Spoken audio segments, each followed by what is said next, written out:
back to the channel. So we have L2 number 2 in the shop finally.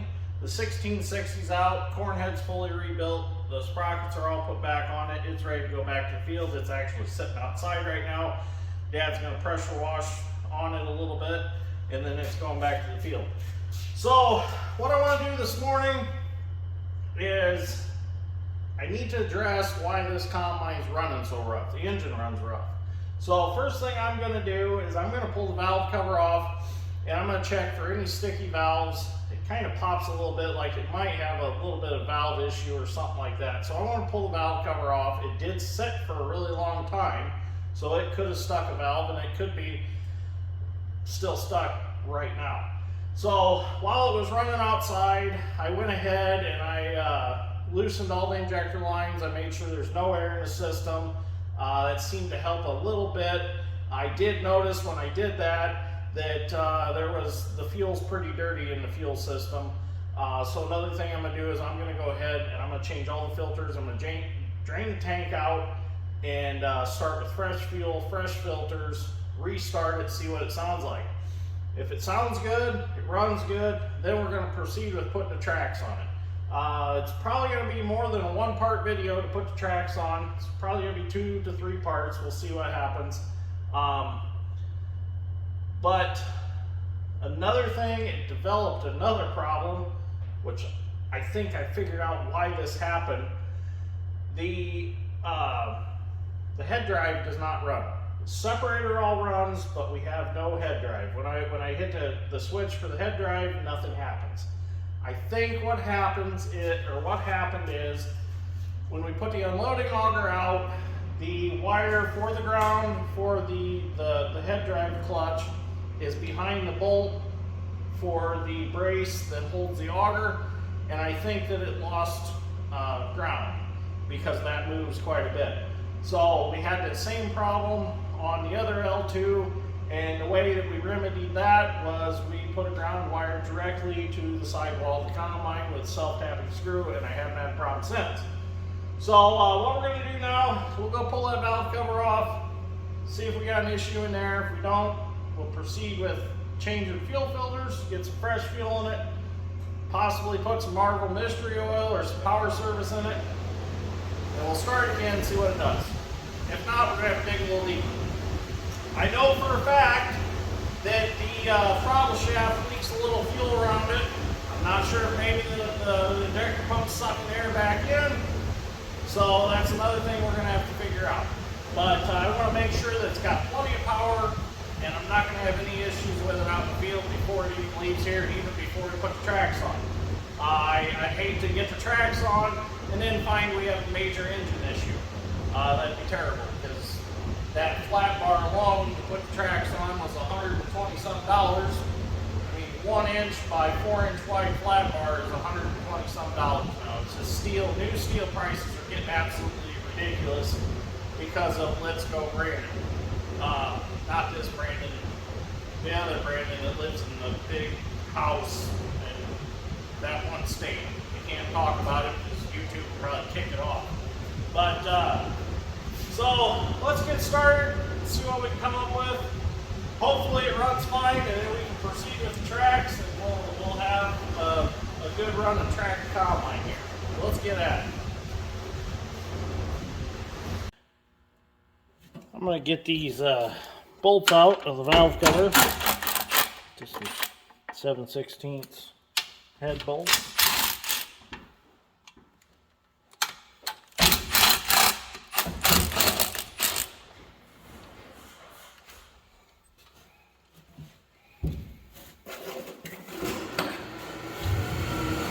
Of course, he's going to start making noise. That's what he's best at.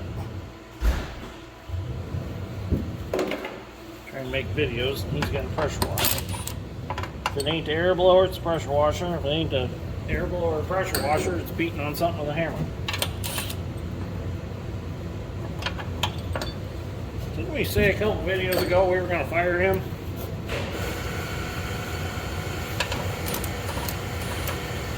Guess it's just too hard to find good help. No, we can't really fire Dad. That would be terrible. Okay, I'm finished getting these bolts out. We'll get some video after I get them out. Well, we had ended up taking off the intake tube, which is just 4 bolts and the clamp on the end, because when you know it, the engineers didn't design it for the valve cover to come off out from under the intake tube, which is common. Okay, so we got all our bolts out of our valve cover. Go ahead and we'll pick it up, throw it up here, top of the hopper. We'll have a look at our valves. It doesn't appear to be any stuck or anything.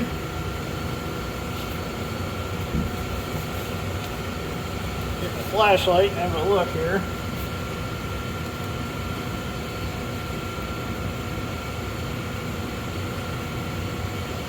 Push rods all look straight so far.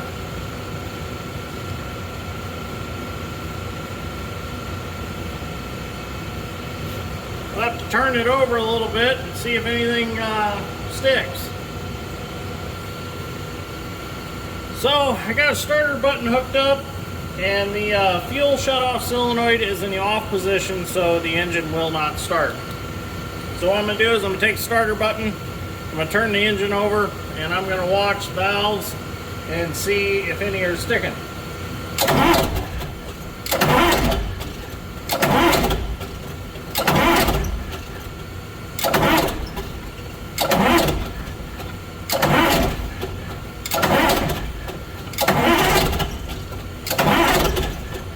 They all seem to be moving fine, so I don't think there's an issue here. Well, I got the valve cover back on, I got the intake tube all put back on, everything's tightened up. So since we didn't find nothing there, but we did make sure we had no valve issues, we're gonna go ahead, we're gonna drain the fuel out of it, put new filters on it, and see if that helps with it any, and get some fresh fuel in it. So first of all, I gotta figure out how to get the fuel drained out. So here's where you're supposed to drain the fuel out of the filter base. But as you can see, when I turn it on, nothing comes out. So that tells me that there's a bunch of crap in this filter base itself. So we might have found one of our major issues here. So I probably should have started with filters first, but I thought, well, we should, for safety reasons, check valves, because we don't want to keep running it like that if it did have a stuck valve. So really should have probably popped the valve cover off before we even started it. But it's a 50-50 chance sometimes. Once in a great while you will have an engine with a stuck valve, but not in this case. So I'm going to get these fuel filters off and we'll get this tank draining. Okay, so I think I might have found some of our problem. I have the valve all the way on. I shut the valve off, took the fuel filter off, and now I have the valve all the way on. And this is all the stream of fuel that we're getting. That's not nearly enough. There's a blockage somewhere. So we're gonna have to get the air blower and blow back through the tank and see if the suction's plugged up, because that's not nearly enough fuel to run this combine on, especially wide open. That's depressing. Well, I blew back through the fuel line with the air hose, and the results are a lot better now. I mean, look at that. That's really coming off there now. That's a lot better. So there definitely was a fuel blockage there. So we'll get this drained out. I'm gonna blow through that just a little bit more. Maybe there might be just some stuff gummed up in the line that it might force out, but this is a major improvement right here. Okay, so we've changed all of our filters and we got it reprimed. It is dark by now. I mean, had some other stuff going on, so I had to go do that. So, but it is only like 5 o'clock and it's dark already. So anyways, I'm gonna go ahead and start it up and see if she still runs rough. While I was waiting for the fuel tank to drain, I went ahead and I done a little cleaning in the cab. Took the Mulehead brand Big Mo's Premium Formula glass cleaner and done a bunch of cleaning, and I got the windows looking a lot better. I need to do the inside one more time because I got them a little smudged, but there was so much crap on the windshield that it was nasty. So anyways, I'm gonna get up there, get her started, and we'll see if she still runs rough.